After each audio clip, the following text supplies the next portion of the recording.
Welcome to the Putback here on SNY.TV. I'm Ian Begley, SNY's NBA insider and host of the show.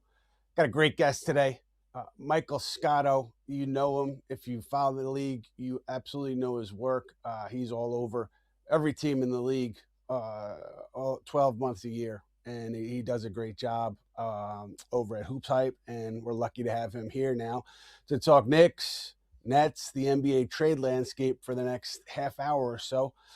Mike, thanks for joining us, man. We always get started with the baseline, which is where we're going to start today. Knicks, a much-needed win against the Brooklyn Nets. Franchise record 54 points. That's what they won by. They held Brooklyn to an NBA season low point total.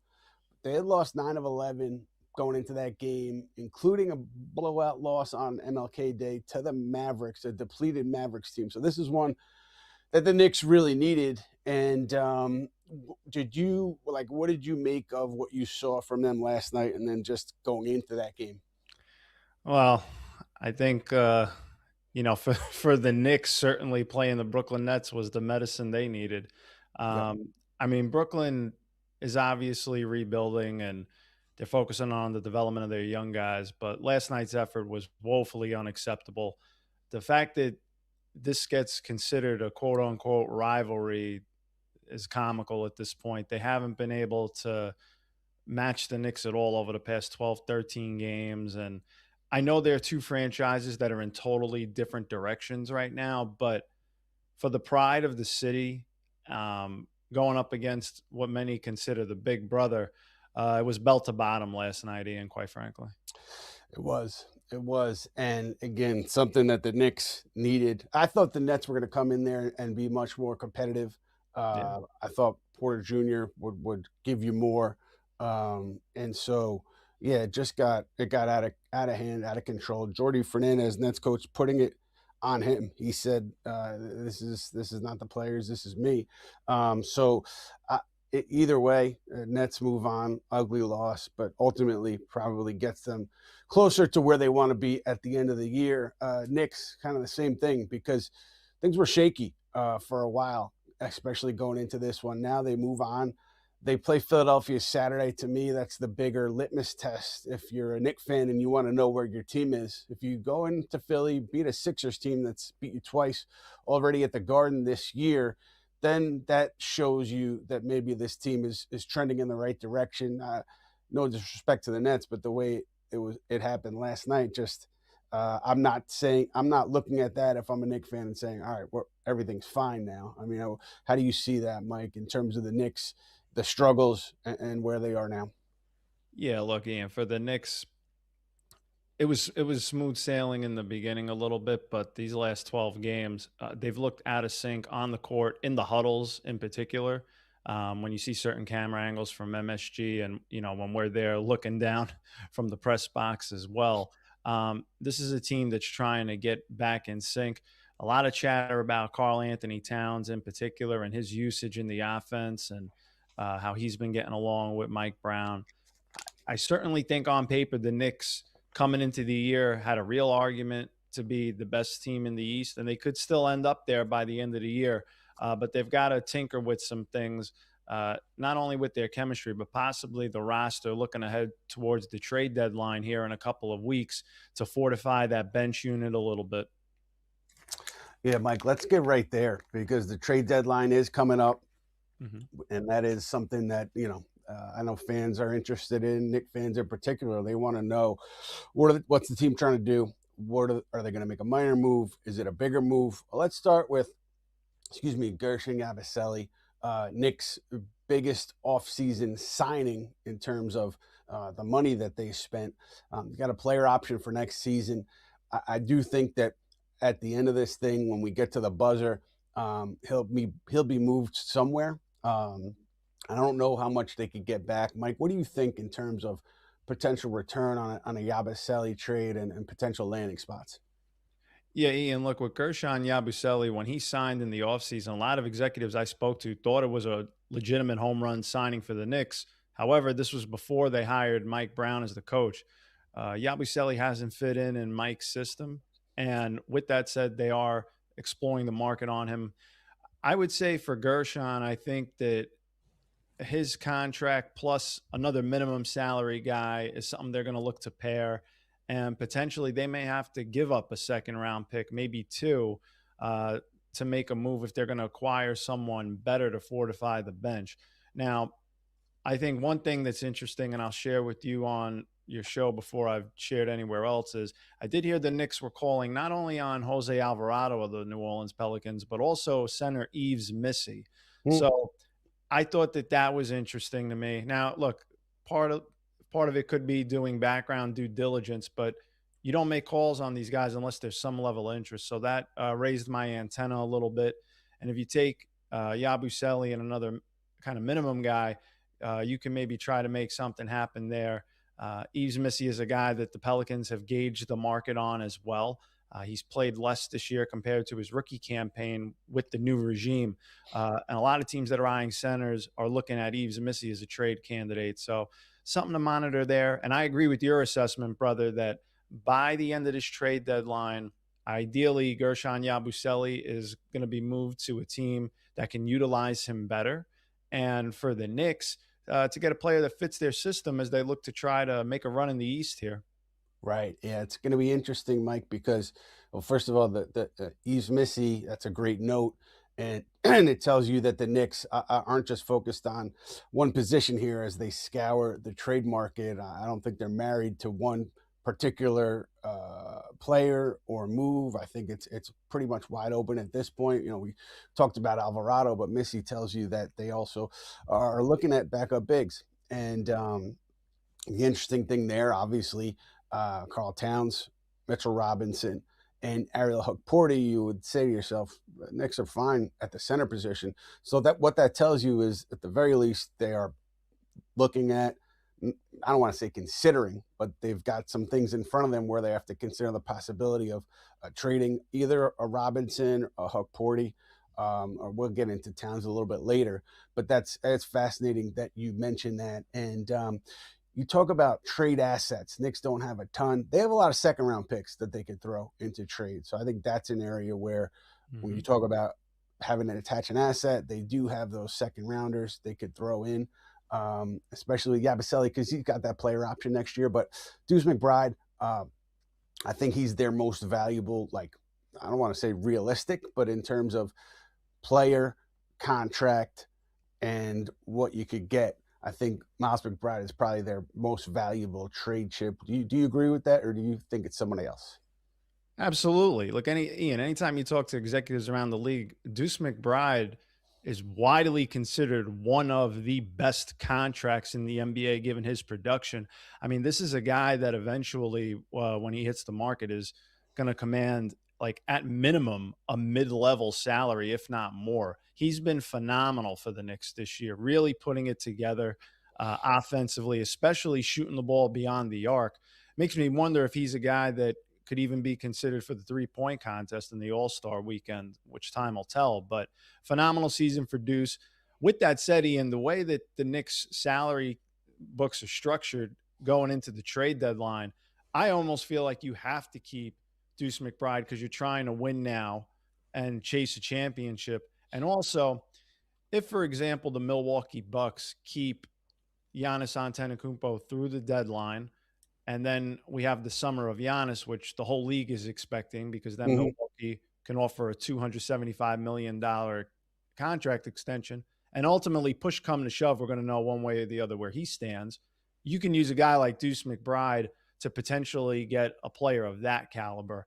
Like, if you're the Knicks, I understand, like, some GMs might say, oh, that guy's worth at least a first-round pick, XYZ. The Knicks are trying to win now. It wouldn't be about getting a pick for Deuce McBride. It would be about making a substantial upgrade. And I just think his contract is so valuable, including his play on the court, that the Knicks really can't part with that guy, especially the way their salary books are structured right now. Yeah, I see it that way too, Mike. A great assessment. And I do think, I mean, I've heard it's not a big deal because it's obvious, but teams, as they were in the offseason, are calling and hoping that the Knicks are open to moving Miles McBride, and I'm sure they'll continue to call through as we get to that first week in February. And the Knicks, I see it the way you see it in terms of, if you're moving Miles McBride, it's got to be for a big upgrade, something monumental. It can't be for back of the rotation player, because he's been so good for you for so long, and you're trying to win today. You're not trying to win 2028. You're trying to win this season. And then you got a couple other Nick notes here, because the Karl-Anthony Towns stuff, I know, it popped up after that blowout loss Monday to Dallas, and it's been kind of hovering all year with Towns. He hasn't shot the ball like he had last season, hasn't looked as comfortable as he did last season, hasn't shot it near the rim as well as he did last season. And so you look at Mike Brown, the biggest difference between last year and this year, and you say to yourself, how is this working? And it's not working. It hasn't worked well, and why not? And I know that those guys, they talk. I know that Mike Brown, he's talked about how much he enjoys coaching Cat, trying to get the best out of him. And I just wonder how long the Knicks can look at this and say, yes, this could bring us a title. What are your thoughts on Cat? Well, Ian, look, I remember talking with Timberwolves officials when they traded Karl Towns to the Knicks, and one of the thoughts that they had was, given his salary, they felt like it was an opportunity to get ahead of the curve a little bit, and they wanted to break it up into multiple players. And I think if you're the New York Knicks right now, I know a lot of people always wonder about whether Karl-Anthony Towns could ever be a piece that's used in a Giannis Antetokounmpo trade. I've personally never gotten the sense, at least from talking to my sources, that a team like the Milwaukee Bucks would be overly aggressive in trying to get Karl Towns in a Giannis Antetokounmpo package, theoretically. So to me, it's somewhat similar if the Knicks are going to make a move to what Minnesota did. Are you breaking up Karl Towns' salary, which is eventually going to hit about $60 million? Are you breaking that up into two kind of starter level players that maybe aren't all-star caliber, but could fill out the depth? And also, you would think that they would have to have either a center in a deal with Karl or something else lined up elsewhere, which is why I thought it was noteworthy to mention Yves Missy and whatnot here, because you can't go into, if you theoretically trade Karl, you can't just go in with Mitchell Robinson and Ariel Hukporti as your main centers, because both have dealt with injuries before. So you'd be pretty thin on the front line. So look, I think if you're the Knicks, certainly gauging the market and doing due diligence is part of the job. I don't know if that necessarily means that he's getting traded, but I think it's noteworthy because it's the first time we've really heard that. There was a little bit of chatter about even the Portland Trailblazers somewhere in that mix. I don't know yet how concrete I feel about that, but enough to share with you that there's at least been some chatter about it as a possibility. And you look at them looking to try to take a next step as well. A guy like Karl could make sense. So a lot of different stuff out there, a lot of talks this time of year, but it's really more about finding out who's about that action. And right now I'd be a little hesitant yet regarding the Knicks. I'd say it's more due diligence as of this chat right now, brother. Yeah. I mean, similarly heard some of that chatter, and I wasn't going to write anything. I saw there were some reports about the Knicks open to trade, talking to teams about trades and this and that. And so I checked around on this Monday, and everything that I gathered was the Knicks are not having conversations about trading Karl-Anthony Towns. As of Monday, it was not happening. So as far as something in the aftermath of that Dallas loss, no, that wasn't the case. I think if you see another 2-9 stretch or something like that ahead of the trade deadline, I think that's where you start to consider, if you're the Knicks, hey, we have to shake something up here and do something significant. And then, Portland, I think the Jeremy Grants of the world, the large salary players, Drew Holiday. Maybe that's who you'd be getting back in a deal for Towns those kinds of players, so it has to obviously make sense for you. But I don't think they're there yet. At I least agree. Monday night, they were not there. They're not out there shopping Karl-Anthony Towns. And let's see if everything settles out here. And Saturday they go and beat the Sixers in Philly, which would be a significant win.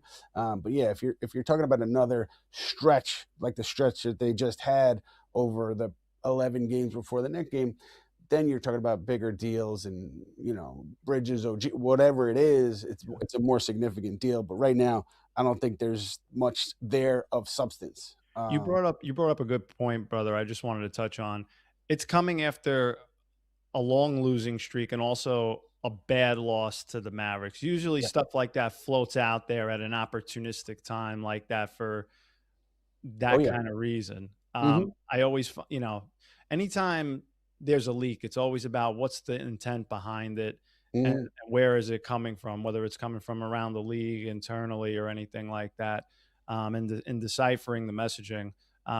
But again, Ian, I think the Knicks at their best still have Carl at the 5, and they tinker around with the bench. They've just got to figure out the chemistry and getting this back on track, because we've seen earlier in the year they were winning games at a high level. They can still be that team. They've just been in a rut right now, and they have enough time before the trade deadline to figure it out.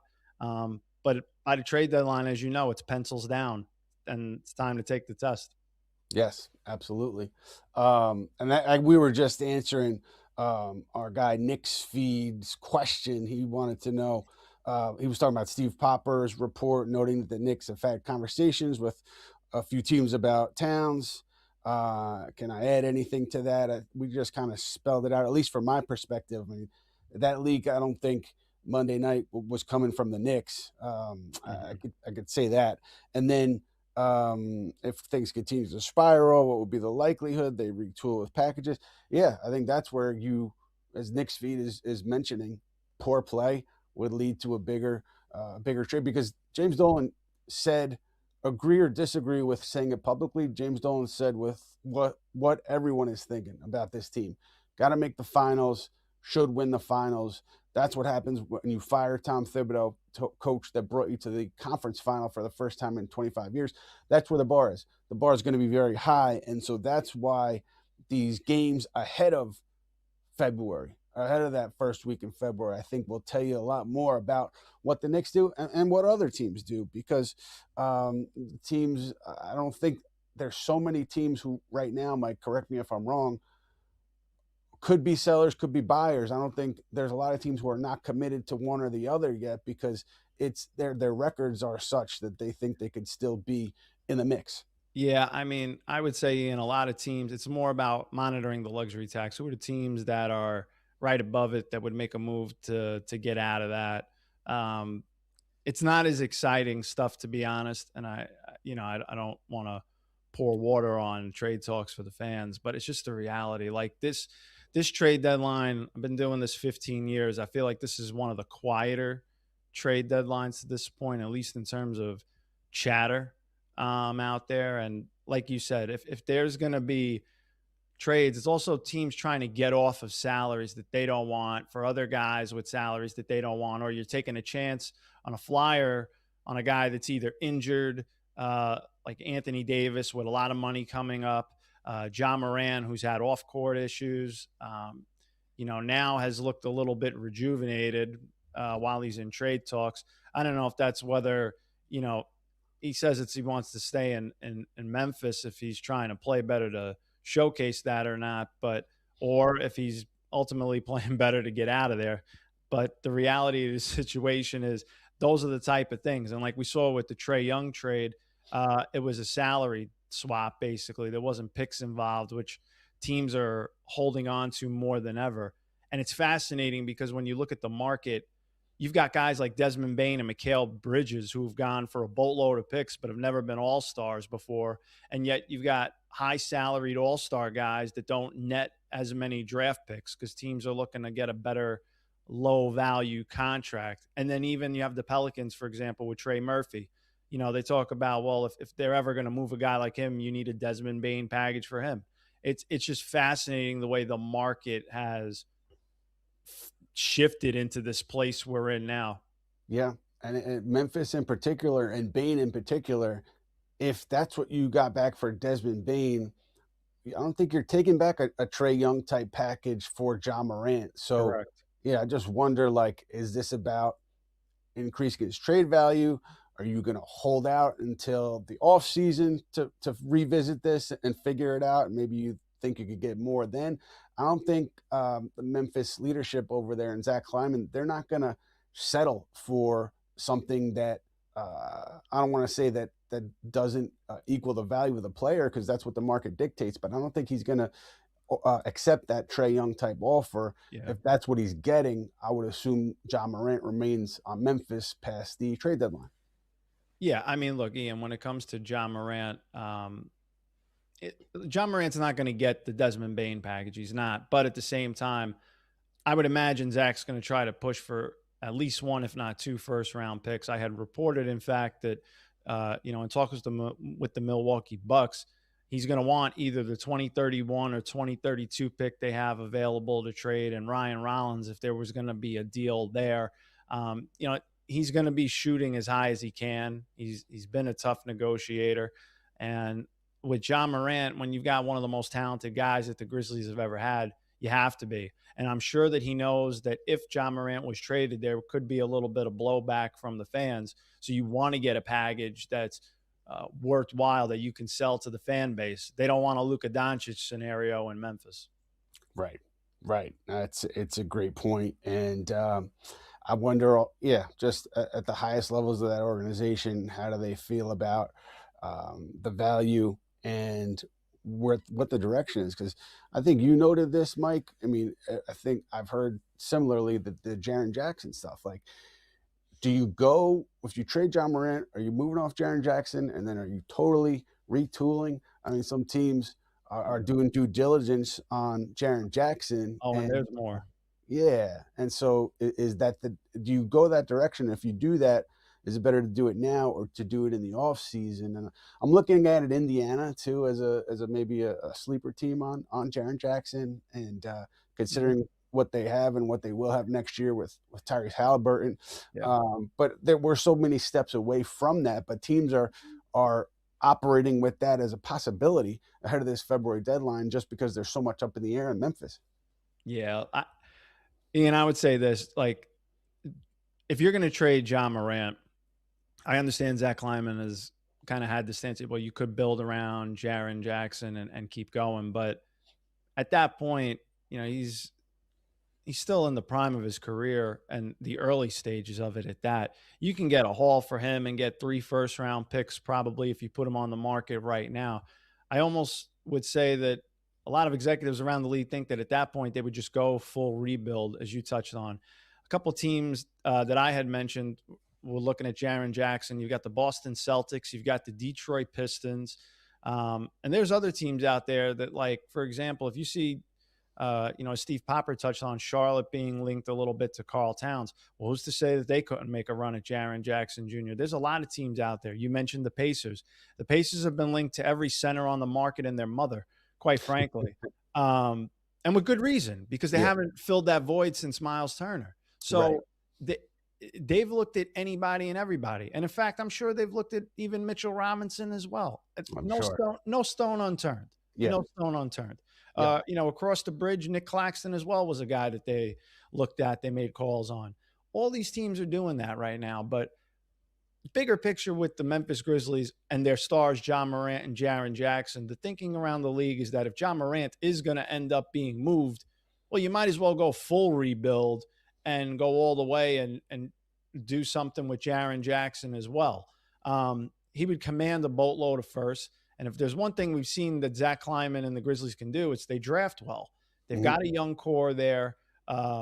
Cedric Howard, you've got Cam Spencer, who's looked good, Jalen Wells, you got Zach Edey, who you hope comes back healthy at some point down the line here. They've got a nice young core.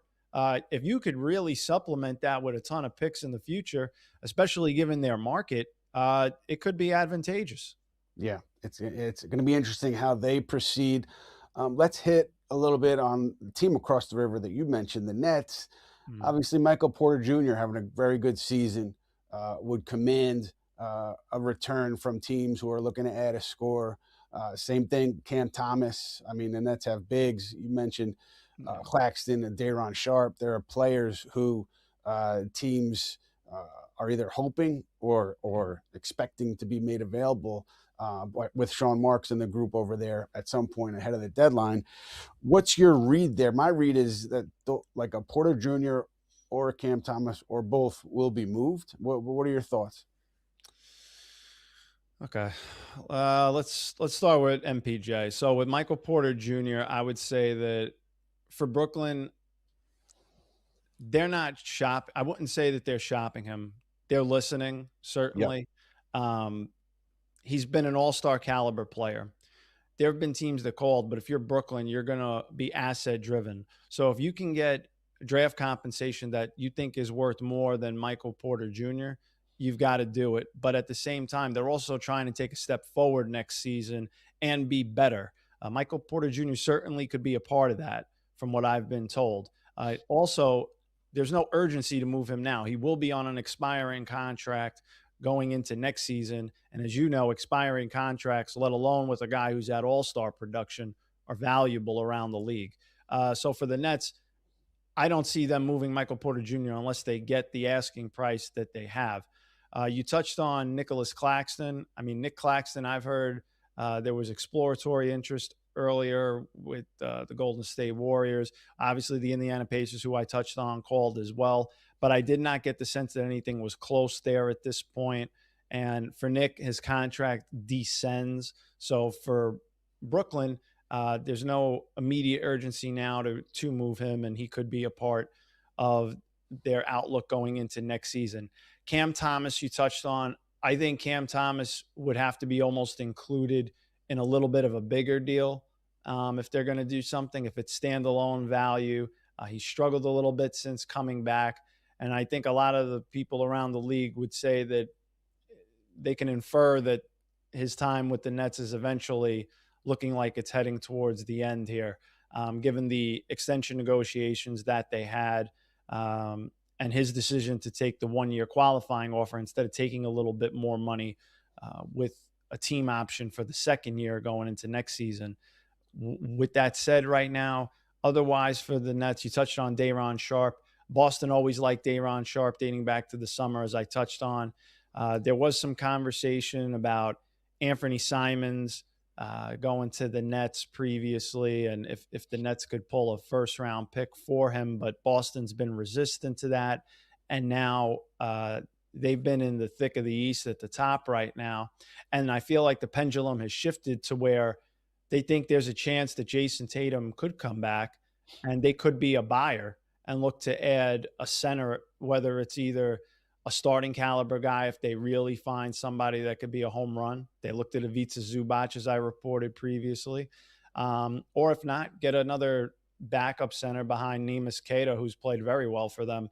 So a lot of moving parts right now, but as you touched on with Brooklyn, they're going to be an active team. They're going to make moves. You have to use the cap space that they have available and try to get draft compensation. Could be second round compensation, doesn't matter. There are plenty of teams out there that have to get below the luxury tax and could use the Nets for that. Or there's teams that are looking to do 3-team, 4-team trades that could use the Nets cap space to facilitate.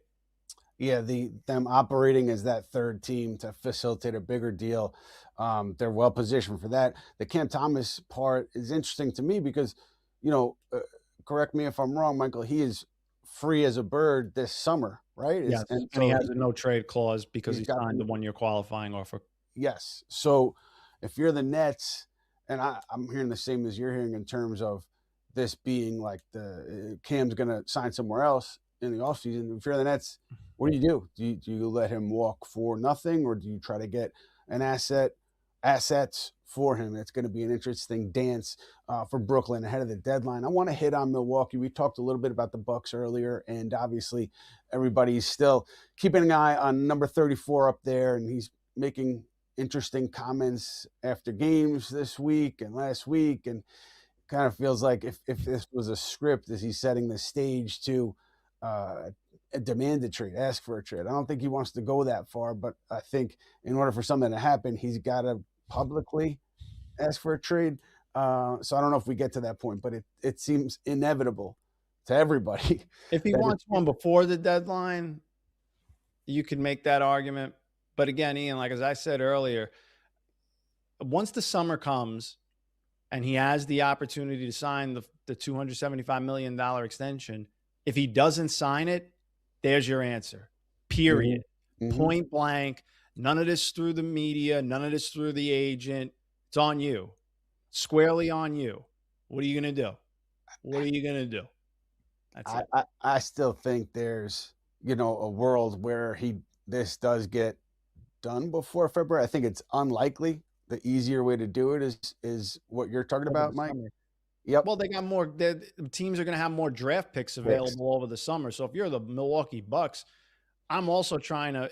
If it gets to that point, first of all, Milwaukee wants Giannis Antetokounmpo to sign that $275 million extension. That's their ideal scenario.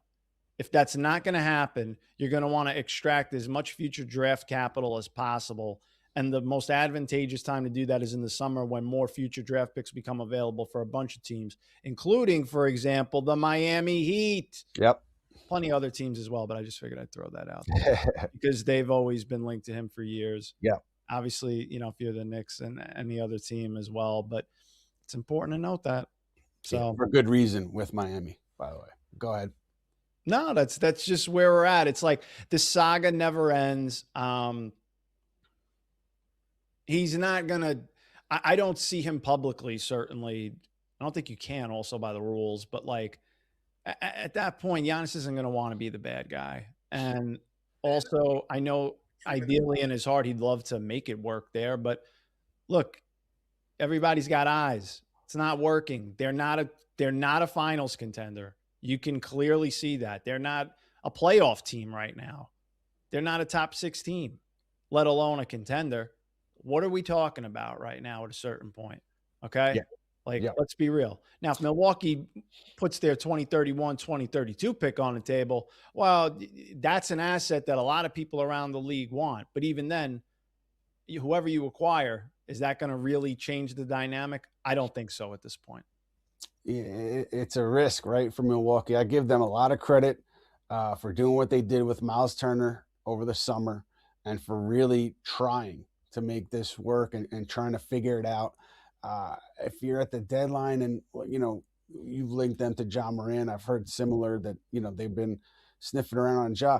Can you make that kind of a trade without assurances from Giannis that he's going to stay? It's just a very, very tough balance, tough line to walk here for the Bucks ahead of this trade deadline. And I don't envy everybody up there who has got to make these decisions because it's not easy. But what does your gut say, Mike, as far as what Milwaukee does? Are they going to add at the deadline and try to keep Giannis there? Or are they going to stand pat? What do you think? Well, I could tell you what certainly other teams have told me, and they've told me that the Milwaukee Bucks have rebuffed trade interest on Giannis Antetokounmpo. They want to keep him. They want to try to add. Now, they've been linked to everybody from Zach LaVine to they've been linked a little bit to Porter Jr., the Kings with Keon Ellis, DeRozan, like you name it, anybody that's even been mentioned on the trade market as a possibility, they've been linked to. Certainly John Morant, as I touched on. So Jeremy Grant too, I think. Jeremy Grant. We can make a whole list of half the league. Literally, you could, because they've been linked to everybody. They're always aggressive. Nobody is more aggressive than John Horst as far as calling around the league and trying to make moves. It's always been his MO, and he showed it this summer previously with the Miles Turner move and stretching and waiving Damian Lillard. I do think the Damian Lillard situation was interesting because Giannis had a chance to play with a star point guard, and it didn't come to fruition. And it seems like for Giannis, he's at his best when the ball is in his hands and he's playmaking for others too. He's a good passer. I don't think people give him enough credit for that. So something to monitor as they look to try to build around him and make another run this year and improve the outlook of the team going forward. Yeah, fascinating dance over there too with the Bucks. I think that we've hit on all the pertinent points in the East, but just to talk about Miami a little bit more, they're going to be, if this ever comes to a place where Milwaukee entertains offers, Miami is going to be right there, and they could probably put together a better offer than the Knicks. So if you're a Knicks fan and you're looking at this thing, and you want Giannis to come to New York, just be wary of Pat Riley and Eric Spoelstra and the guys down there, because I think they would be aggressive if the opportunity presented itself. And be interesting to see Giannis and Bam Adebayo together. I think that Giannis and anybody's a tough out, but Giannis and Adebayo just would be a difficult cover. But we're not there yet. We're gonna get there, I think, at some point. But let's hit any other teams that you think, in terms of the Knicks, where they be sniffing around. Anything you're hearing that we haven't covered? I mean, I thought the Pelican stuff was interesting to me. Yep. Other teams that the Knicks have called. I mean, I think we covered most of it. I really do. You know, the Karl Towns thing again is going to be fascinating. If you do move him, I'd have to think you're splitting up that money to multiple players. It's not just him for another big name star. Yeah. You know, I'm not even going to say some people that could be, because then that'll get misaggregated. So we're good. Yes. Yeah. No aggregation. Yeah, I would just say that the Keon Ellis piece, just Mike Brown, obviously coached him, knows him well. So I wonder if that somehow, some way comes to fruition. But also with Mike Brown, I think I know he likes the rotation guys, at least the top rotation guys, particularly the guys who played last night. So, yeah, I could see Mike's stance maybe being, let's stand pat. Let's ride with who we have. And let's talk about Mike Brown a little bit, Scotto, because there's always, fans are always going to speculate about a coach's job when there's a losing streak. I don't think there's a world where Mike Brown gets fired before the Knicks tried to swing a big deal. I think that would, if we're talking about in season, the big trade's more likely to happen than any Mike Brown firing. But the honeymoon is over. I think if he had a honeymoon, I don't think he even had a honeymoon, because the bar is so high. Just outside looking in, your thoughts on Mike's job so far, where he is, any thoughts there? I don't think Mike Brown ever had a honeymoon. I think if I was to make an analogy, Mike Brown, got married, and it's like, bam, you just started a family right then and there. Yeah. There was no honeymoon. There was no break. When you go into a situation high pressure, when you go into a situation like this for the Knicks, where they were supposed to be a title contender and make it to the finals, now there is no honeymoon. Look, I would be personally surprised if, especially given the contract he had, that he was let go during the season. You don't have, in my opinion, an in-house replacement. Like, you would almost have to have that lined up. And I just think it would be so chaotic to try to do that. I know there are good coaches out there on the market, but at the same time, I don't see that right now. He's got to get Karl Towns on the same page with him. His shooting efficiency has been down a little bit, but I do think ultimately New York's best lineup is with Karl at the 5. Mike Brown has shown he can be a good offensive coach with Sacramento. I think they need to take a little bit more time to buy in and tinker maybe with the back of the rotation with guys like Yabusele who haven't played, et cetera. But look, the bullseye is certainly on him, and he knew that coming in when he took this job. So we'll see what shakes coming up here in the second half of the season, but we're about at the halfway point. The honeymoon stage is definitely over. Definitely. If there was one. Yes, definitely over. Great analogy.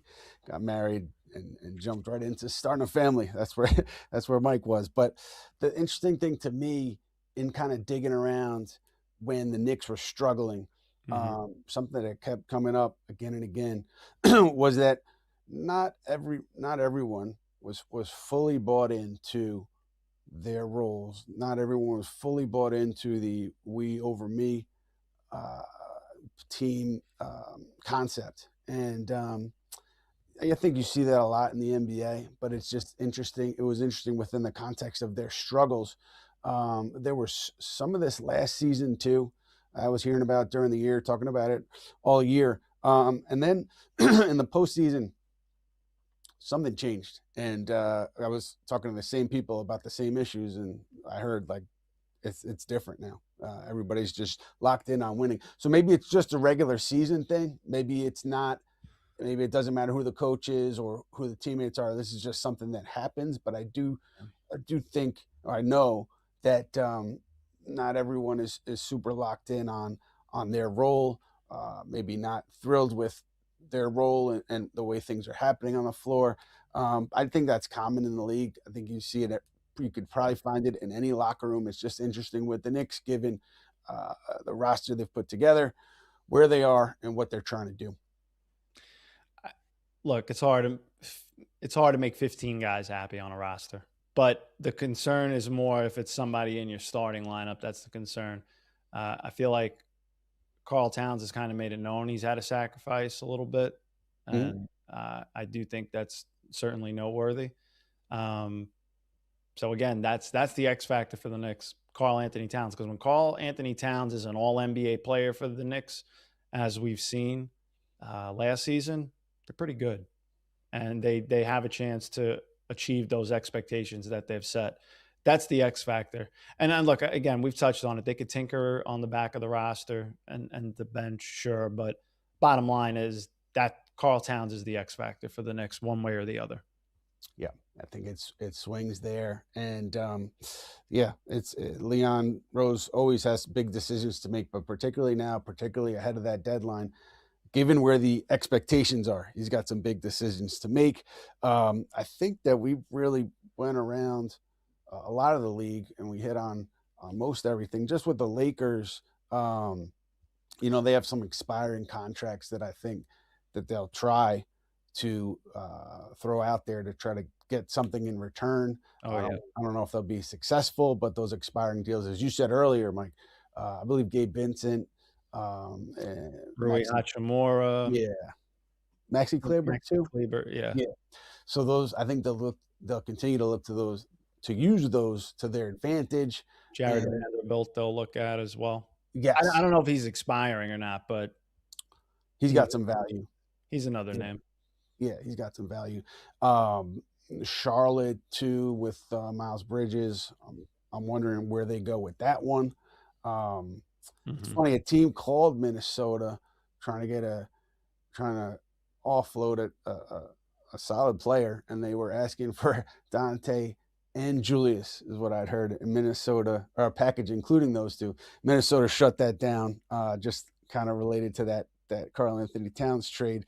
I think we went around the league here, so I want to ask you this. Good question.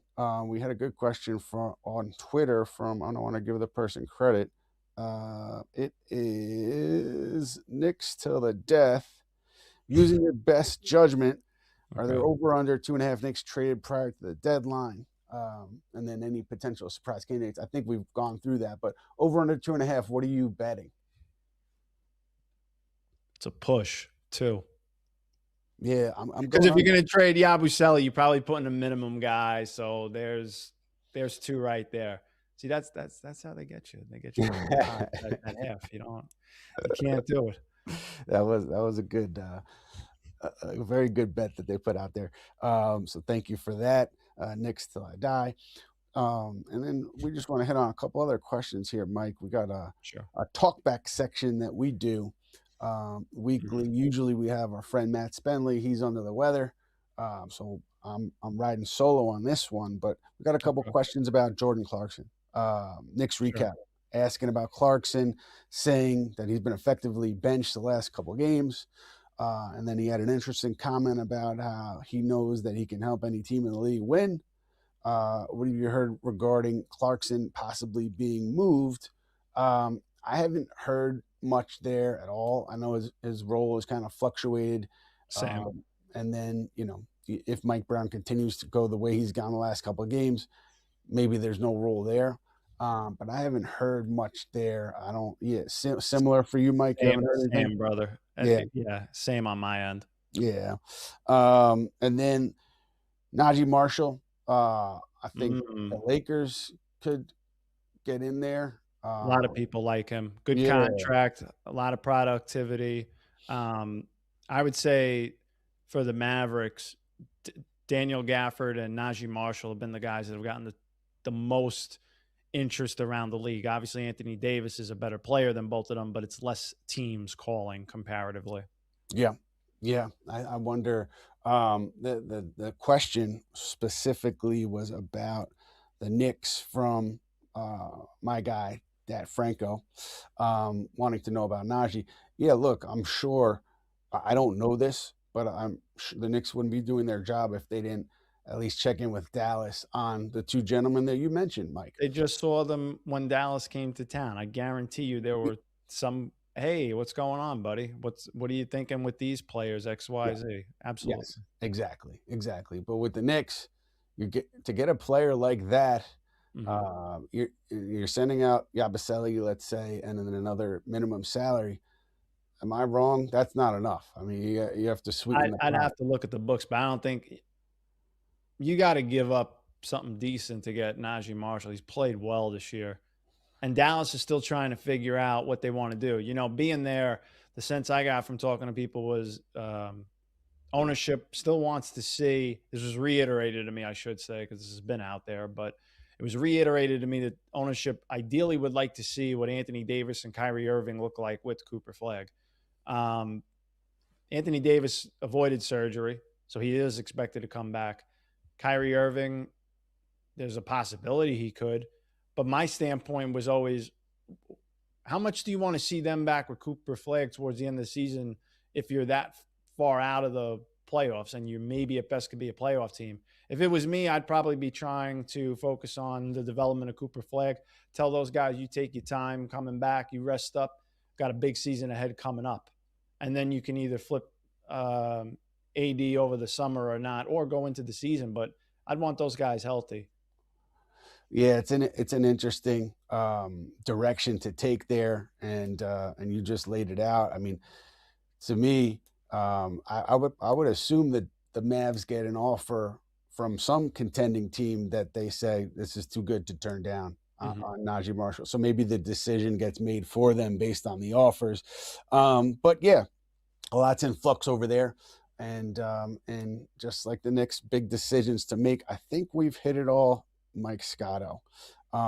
Is there anything else that you wanted to get into that we haven't covered? Yeah, I mean, look, I think sources say that I'm contemplating whether I should get a chicken Caesar wrap, should I go get a steak wrap for lunch, and that's kind of what I'm looking at, possibly with a player option for some salad on the side, things like that. I always tease, actually, when I talk to GMs and agents and stuff, I always do that as a lighthearted joke, because everybody gets so serious about, like, oh, what are we doing? What are you hearing? This, that, and the other. Got to laugh, got to smile, enjoy life a little bit. Amen to that. And you're doing it from Brooklyn. Really happy that you joined us. We're lucky to have you for this episode of the Putback. We're going to be back next week, I believe, with a mailbag, more trade intel, more trade scenarios, and then we'll be with you during trade deadline week 3 times. 2 days leading up to the deadline, then on the deadline, and we'll see where things shake out for the Knicks and for the rest of the league. We look forward to seeing you then, and thanks for coming today and keeping an ear on what's going on around the league. My pleasure, brother. Anytime for you.